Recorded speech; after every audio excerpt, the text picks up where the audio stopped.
क्या भगवान शिव का जन्म हुआ था या वे स्वयंभू है? अगर हुआ था तो किसने दिया उन्हें जन्म और कहां हुआ था उनका प्रकट होना? जब ब्रह्मा, विष्णु और महेश को त्रिदेव कहा जाता है तो शिव स्वयं कौन है? क्या वे भी किसी ईश्वर के अंश से प्रकट हुए या वे ही परमेश्वर हैं? आज हम जानेंगे भगवान शिव जी का जन्म कैसे हुआ और क्या शिव वास्तव में अजन्मा और स्वयंभू है, जैसा कि वेद और शिव पुराण कहते हैं। नमस्कार दोस्तों, मैं हूं विवेक और आप देख रहे हैं क्लासिक स्टोरी, जहां हम लाते हैं सनातन धर्म की सबसे गूढ़, अद्भुत और आध्यात्मिक कथाएं।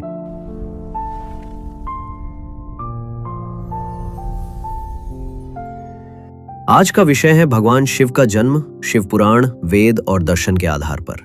चलिए शुरू करते हैं इस दिव्य यात्रा को। वेदों के अनुसार जो जन्मा है वो मरेगा और जो बना है वो मिटेगा, लेकिन ईश्वर, जिसे वेद परब्रह्म कहते हैं, वो अजन्मा, जिसका कोई जन्म नहीं, अपकट, जिसका प्रकट रूप नहीं होता, निराकार, निर्गुण और निस्वार्थ है। यही परम तत्व शिव कहलाते हैं, जो सृष्टि से पहले भी थे, सृष्टि में भी हैं और प्रलय के बाद भी रहेंगे। जब हम शिव कहते हैं तो उसका मतलब निराकार ब्रह्म होता है, लेकिन जब हम शंकर कहते हैं तो वो उस रूप की बात होती है जो प्रकट होता है, विवाह करता है, असुरों को वरदान देता है, तांडव करता है और प्रजा का कल्याण करता है। यही रूप महेश, महादेव या शंकर कहलाता है, जो सदाशिव और आदि शक्ति दुर्गा के संयोग से प्रकट हुआ। शिव पुराण कहता है, सृष्टि से पहले सदाशिव और पराशक्ति दुर्गा ही विद्यमान थे। सदाशिव ने अपनी शक्तियों से दुर्गा को प्रकट किया, जो जगत जननी, सर्वशक्ति और सर्वविधा की मूल देवी थी। दोनों ने विचार किया कि एक पुरुष रूप उत्पन्न किया जाए जो सृष्टि की रचना, पालन और विनाश जैसे कार्य करे। तब शिवजी का शंकर रूप प्रकट हुआ, जो ब्रह्मा, विष्णु और रुद्र के पिता बने। यानी शंकर स्वयं सदाशिव और दुर्गा के पुत्र हैं, जो साकार रूप में महादेव कहलाए। शिव पुराण में वर्णन आता है कि जब शंकर का प्राकट्य हुआ, वो स्थान था शिवलोक, जो आज काशी के आनंदवन के नाम से जाना जाता है। यही स्थान मोक्ष का द्वार कहलाता है, जहां शिव और शक्ति ने साथ में निवास किया और वही भगवान शंकर का प्रकट रूप प्रकट हुआ। इसीलिए काशी को अजर, अमर और सदा शिव की भूमि कहा गया है।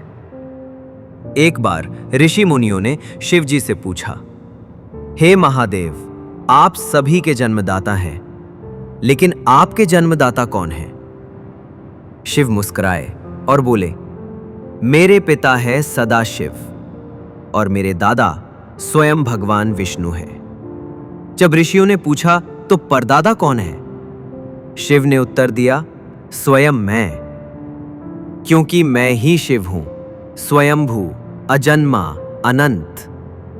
शिव दो रूपों में माने जाते हैं, निराकार शिव, जो कभी जन्म नहीं लेते, साकार शंकर, जो कार्य हेतु प्रकट होते हैं। यही कारण है कि भगवान शिव को अनादि, अनंत और स्वयंभू कहा गया है।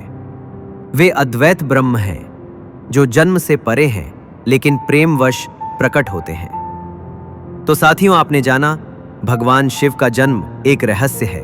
वो जन्म नहीं लेते, फिर भी हमारे बीच होते हैं। वे न केवल त्रिदेवों के जनक हैं, बल्कि स्वयं ब्रह्म, परात्पर और अनंत है।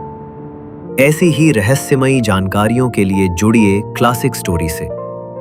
वीडियो पसंद आया हो तो लाइक और सब्सक्राइब जरूर करें। यह आपके लिए तो फ्री है, लेकिन इससे हमें मोटिवेशन मिलता है आपके लिए और बेहतर जानकारी लाने की।